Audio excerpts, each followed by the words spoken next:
چند عصری رجحانات اور اسلامی ہدایات۔ پروفیسر وسیم احمد۔ فساد فی الارض۔ ہماری اصل زندگی آخرت کی زندگی ہے۔ رب کریم رحمان و رحیم اپنے بندوں کو اس اخروی زندگی میں اپنی نعمت بھری جنتوں میں بسانا چاہتا ہے اور اس کے لیے امتحان کے طور پر دنیاوی زندگی عطا کرتا ہے، جس میں دیکھتا ہے کہ وہ شکر گزار بندہ بن کر زندگی گزارتا ہے اور اپنے مالک کی عطا کردہ نعمتوں کو اس کی مرضی کے مطابق استعمال کرتا ہے یا انہیں منمانے طریقے سے استعمال کر کے ناشکری کا ثبوت دیتا ہے۔ قرآن میں ارشاد ہے، بسم اللہ الرحمن الرحیم وهو الذي جعلكم خلائف الأرض ورفع بعضكم فوق بعض درجات ليبلوكم فيما آتاكم إن ربك سريع العقاب وإنه لغفور رحيم۔ اور وہی ہے جس نے تم کو زمین میں خلیفہ بنایا، یعنی حکمراں بنا کر اختیارات سے نوازا، یا ایک کے بعد دوسرے کو اس کا جانشین بنایا، اور تم میں سے بعض کو بعض پر درجات کے لحاظ سے بڑھایا تاکہ تم کو آزمائے ان چیزوں میں جو تم کو دی ہیں۔ بے شک تمہارا رب جلد سزا دینے والا اور بے شک وہ بہت بخشنے والا، نہایت رحم کرنے والا ہے۔ رب کریم نے انسان کو نہایت محدود دائرہ کار میں ارادہ و اختیار کی آزادی دی ہے اور زندگی گزارنے کے لیے نہایت روشن سیدھی راہ صراط مستقیم کی طرف رہنمائی کر دی ہے۔ یہ دنیاوی زندگی اگرچہ آخرت کے مقابلے میں نہایت مختصر ہے لیکن نہایت اہم ہے، اس لیے کہ یہ آزمائش کا دور ہے جس میں کامیابی پر ہی آخرت کی کامیابی کا دار و مدار ہے۔ سورہ التوبہ آیت نمبر 38، المومنون آیت نمبر 113۔ شکر و فرما برداری کا راستہ اختیار کرنے پر اس کی کامیابی اور ناشکری کا راستہ اختیار کرنے پر اس کی ناکامی ہے۔ رب کریم کا ارشاد ہے، إنا خلقنا الإنسان من نطفة أمشاج نبتليه فجعلناه سميعا بصيرا إنا هديناه السبيل إما شاكرا وإما كفورا۔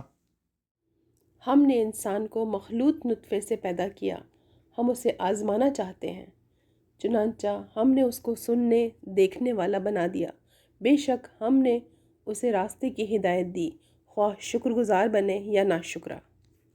شکر کا راستہ یہ ہے کہ اللہ تعالیٰ کی دی ہوئی صلاحیتوں اور نعمتوں کو اس کی مرضی کے مطابق اس کی دی ہوئی ہدایات کی روشنی میں استعمال کیا جائے، اور جو لوگ ایسا نہ کر کے اپنی منمانی کریں وہ کفر کا راستہ اختیار کرنے والے ہیں۔ اللہ کی بتائی ہوئی صراط مستقیم کو چھوڑ کر جب بھی انسان دنیا میں منمانی کرنے لگتا ہے، یہ دنیا فساد سے بھر جاتی ہے۔ یہ بات تاریخ کی روشنی میں ہر زمانے میں نظر آتی ہے اور آج کا مادی دور تو اس کی واضح ترین مثال ہے۔ آج انسان مادی ترقی کے آسمان کو پہنچ رہا ہے لیکن امن و سکون سے دنیا تقریباً خالی ہے۔ قرآن کریم میں ارشاد ہے، ظهر الفساد في البر والبحر بما كسبت أيدي الناس ليذيقهم بعض الذي عملوا لعلهم يرجعون۔ خشکی اور تری ہر جگہ لوگوں کے اعمال کے نتیجے میں فساد چھا گیا ہے تاکہ اللہ ان کے بعض کرتوتوں کا مزہ چکھائے تاکہ یہ رجوع کریں۔ کہیں فساد ظاہر ہونے سے مراد وہاں کے نظام کا درہم برہم ہونا ہے، اس سے لازماً وہاں کا امن و سکون برباد ہو جاتا ہے۔ یہ عذاب کی وہ صورت ہے جو دنیا میں انسان کو متنبہ کرنے کے لیے ظاہر ہوتی ہے تاکہ وہ غفلت سے ہوشیار ہو کر اپنے رب کی بندگی کی سیدھی راہ پر آ جائے۔ اللہ رب کائنات وسع کرسیہ السماوات والارض احکم الحاکمین ہے۔ ایک سلیم الفطرت انسان جب آفاق و نفس میں غور کرتا ہے تو اسے کائنات کی ہر چیز اللہ کی تسبیح اور تعریف کرتی ہوئی اس کی فرما برداری میں نظر آتی ہے، اور اسی کے لیے بادشاہی ہے اور وہ ہر چیز پر خوب قادر ہے۔ يسبح لله ما في السماوات وما في الأرض له الملك وله الحمد وهو على كل شيء قدير۔ ظاہر ہے انسان کو بھی اللہ کی مرضی کے مطابق ہی زندگی گزارنا ہے، لیکن کم ظرف انسان نہایت محدود دائرے میں ملے ہوئے تھوڑے سے اختیارات میں بھی منمانی شروع کر دیتا ہے اور نتیجے کے طور پر فساد فی الارض سے دوچار ہو جاتا ہے، اور اگر اپنی اصلاح نہ کر لے تو آخرت کے عذاب میں گرفتار ہوتا ہے۔ یہ حالات مختلف صورتوں میں ظاہر ہوتے ہیں۔ نمبر 1، کبر و شرک۔ تکبر کے معنی ہے اللہ کے حق کو ادا نہ کرنا، اس کے حکم سے سرتابی کرنا اور اللہ کے بندوں کو حقیر جاننا، اور اسی سے جڑا ہوا شرک بھی ہے جس میں انسان اپنی خواہش نفس کو اپنا معبود بنا لیتا ہے۔ شرک کی دوسری شکلیں بھی عام طور پر اسی سے پیدا ہوتی ہیں۔ أفرأيت من اتخذ إلهه هواه وأذله الله على علم وختم على سمعه وقلبه وجعل على بصره غشاوة فمن يهديه من بعد الله أفلا تذكرون۔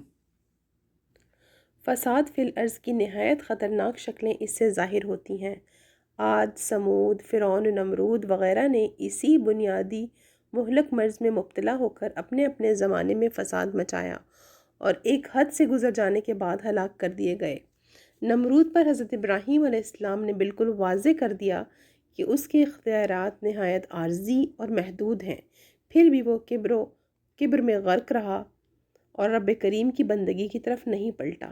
ارشاد ہے، ألم تر إلى الذي حاج إبراهيم في ربه أن آتاه الله الملك إذ قال إبراهيم ربي الذي يحيي ويميت قال أنا أحيي وأميت قال إبراهيم فإن الله يأتي بالشمس من المشرق فأت بها من المغرب فبهت الذي كفر والله لا يهدي القوم الظالمين۔ عاد و سمود وغیرہ پر بھی رب کریم نے انبیاء کرام کے ذریعے حق کو ثابت کیا، لیکن انہوں نے ہدایت پر اندھے پن کو پسند کیا اور راہ راست پر نہ آئے۔ سورہ حمیم سجدہ آیت نمبر 15-17۔ اسی طرح فرعون نے بنی اسرائیل کو کمزور سمجھ کر ان کو دبا رکھا تھا اور انہیں کمزور رکھنے کے لیے ان کے بیٹوں کو ذبح کرتا اور ان کی بیٹیوں کو زندہ رکھتا تھا۔ سورہ القصص آیت نمبر 4۔ زمین میں اس طرح فساد مچا رکھنے کے باوجود جب حضرت موسیٰ علیہ السلام نے اسے اللہ کا پیغام پہنچایا اور اسے راہ راست کی طرف بلایا تو فرعون اور اس کی قوم کے سرداروں نے الٹا حضرت موسیٰ علیہ السلام اور ان کی مظلوم قوم پر ہی زمین میں فساد پھیلانے کا الزام لگانا شروع کر دیا۔ سورہ الاعراف آیت نمبر 127 اور سورہ المؤمن آیت نمبر 26۔ کبر میں ان کا اندھا پن اس حد تک بڑھ چکا تھا کہ ظلم و جور میں ڈوبے ہوئے اپنے طریقے کو ہی بہترین طریقے زندگی کہتے تھے۔ سورہ طٰہٰ آیت نمبر 6۔ اس طرح کی مثالیں آج بھی دنیا میں کم نہیں ہیں کہ کمزوروں پر مختلف بہانوں سے طرح طرح کے مظالم ڈھانے کے باوجود ظالمین اپنے طریقوں کو ہی تہذیب اور شائستگی کا نام دیتے ہیں، لیکن سنت اللہ کے مطابق ایک حد گزر جانے کے بعد حق کی مخالفت کرنے والے اہل باطل ہی خسارے میں پڑتے ہیں، جیسا کہ قرآن کریم میں ارشاد ہے، فَإِذَا جَاءَ أَمْرُ اللَّهِ قُضِيَ بِالْحَقِّ وَخَسِرَ هُنَالِكَ الْمُبْطِلُونَ۔ پھر جب اللہ کا حکم آ گیا تو حق کے ساتھ فیصلہ کر دیا گیا اور اس موقع پر اہل باطل جھوٹے لوگوں نے خسارہ اٹھایا۔ اور یہی بات اصولی انداز میں آگے بیان کی گئی ہے کہ آخر کار حد سے گزرنے والے نافرمان ہی برباد ہوتے ہیں۔ سنت اللہ التي قد خلت في عباده وخسر هنالك الكافرون۔ یہی اللہ کا طریقہ ہے جو اس کے بندوں میں برابر چلا آ رہا ہے اور اس عذاب کے موقع پر کافروں نے خسارہ اٹھایا۔ نمبر 2، منافقت۔ منافق بظاہر مسلمان ہوتے ہیں لیکن اللہ کی رضامندی اور حق طلبی کے بجائے انہیں اپنے مفادات اور اپنی عافیت اور انانیت زیادہ مطلوب ہوتی ہے۔ اللہ کے راستے میں انہیں خطرات نظر آتے ہیں تو وہ اللہ کے دشمنوں سے بھی بنا کے رکھتے ہیں تاکہ ان کے دنیاوی مفادات جس طرف محفوظ نظر آئیں اسی طرف ہو جائیں، یا کم از کم اپنے کو پریشانیوں سے بچائے رکھیں۔ ظاہر ہے اس سے فساد کی راہیں نکلتی ہیں، لیکن منافقین اسی کو اصلاح سمجھتے ہیں۔ اللہ تعالیٰ کا ارشاد ہے،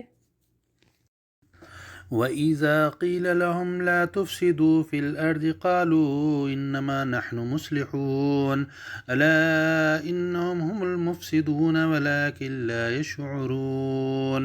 اور جب ان سے کہا جاتا ہے کہ زمین میں فساد نہ کرو تو وہ کہتے ہیں کہ ہم تو صرف اصلاح کرنے والے ہیں۔ سن لو، بے شک وہی فساد کرنے والے ہیں لیکن وہ شعور نہیں رکھتے۔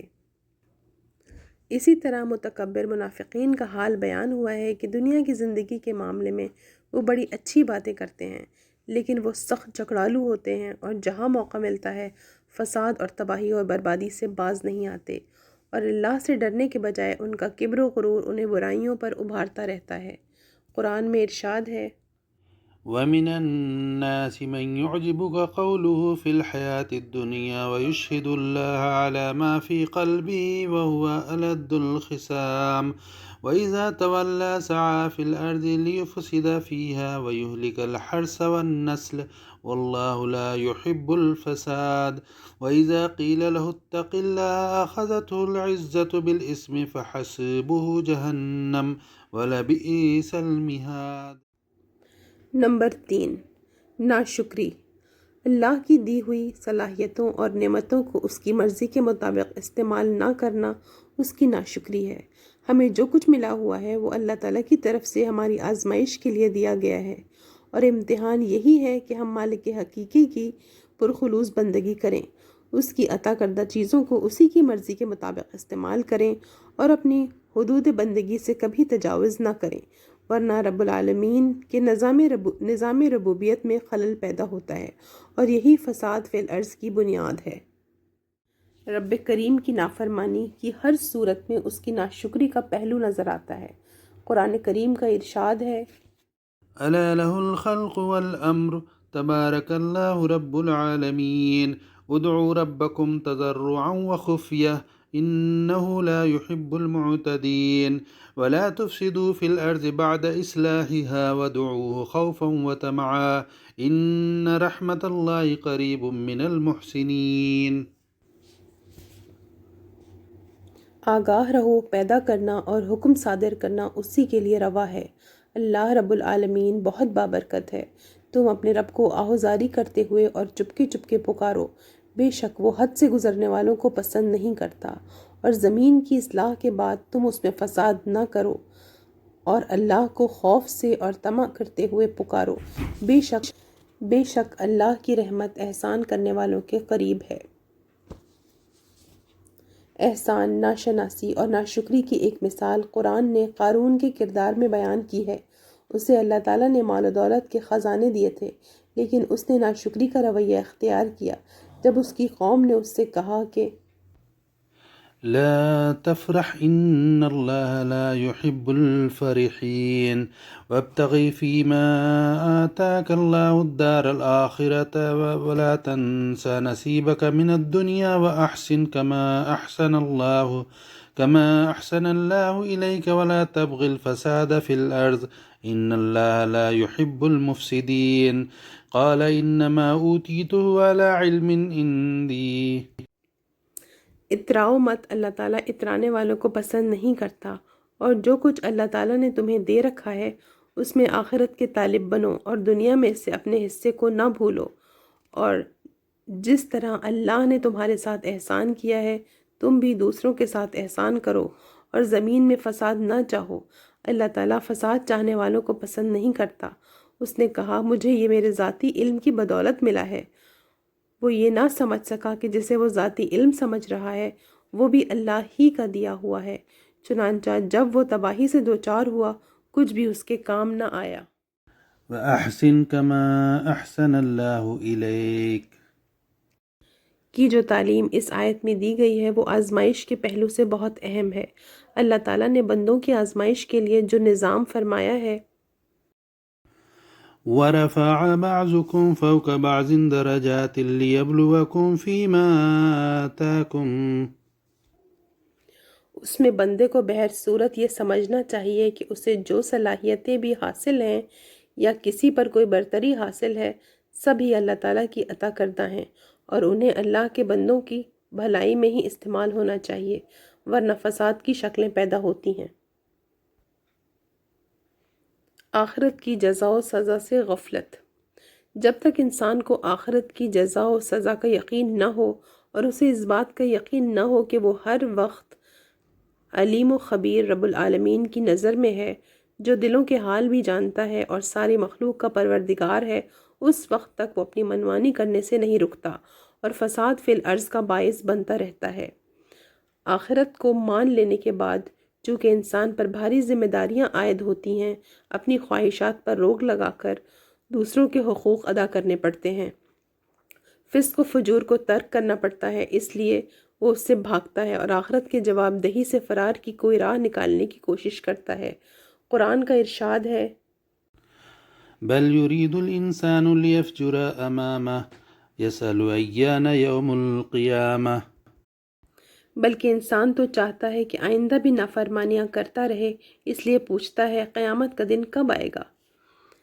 اللہ تعالیٰ کی فرما برداری سے رخ موڑنے کی وجہ سے انسانی تاریخ میں جب کبھی اور جہاں کہیں بھی فساد فی الارض کی کوئی صورت ظاہر ہوئی، رب کریم نے کسی نبی یا رسول کو بھیج کر اس کی اصلاح کر دی۔ خاتم الانبیاء رسول اکرم صلی اللہ علیہ وسلم کے بعد اب یہ ذمہ داری مسلم امت پر ہے، جس کے پاس انسانی صلاح و فلاح کا نسخہ کیمیا حضور صلی اللہ علیہ وسلم قرآن و سنت کی صورت میں چھوڑ گئے ہیں، اور جس کی حفاظت کی ذمہ داری خود رب کریم نے لی ہے۔ ارشاد ہے، إنا نحن نزلنا الذكر وإنا له لحافظون۔ بے شک ہم ہی نے یہ ذکر، نصیحت اور یاد دہانی یعنی قرآن نازل کیا، اور بے شک ہم ہی اس کے محافظ ہیں۔ نصیحت اور یاد دہانی کے پہلو کو نبی صلی اللہ علیہ وسلم کی سیرت اور آپ کے فرمودات کو بھی محفوظ کر کے قیامت تک کے لیے باقی رکھا گیا ہے۔ امت مسلمہ کے لیے قرآن کریم میں ارشاد ہے، كنتم خير أمة أخرجت للناس تأمرون بالمعروف وتنهون عن المنكر وتؤمنون بالله۔ تم بہترین امت ہو جو لوگوں کی اصلاح کے لیے پیدا کی گئی ہے، تم معروف کا حکم دیتے ہو اور منکر سے روکتے ہو، اور تم اللہ پر ایمان رکھتے ہو۔ اللہ تعالیٰ کی فرما برداری ہی ساری کائنات میں معروف اور اس کی نافرمانی منکر ہے، لیکن اس کی سمجھ اللہ رب العالمین پر ایمان کے بغیر ممکن نہیں، اور اللہ پر ایمان کے ساتھ امر بالمعروف اور نہی عن المنکر ہی فساد فی الارض کا علاج ہے۔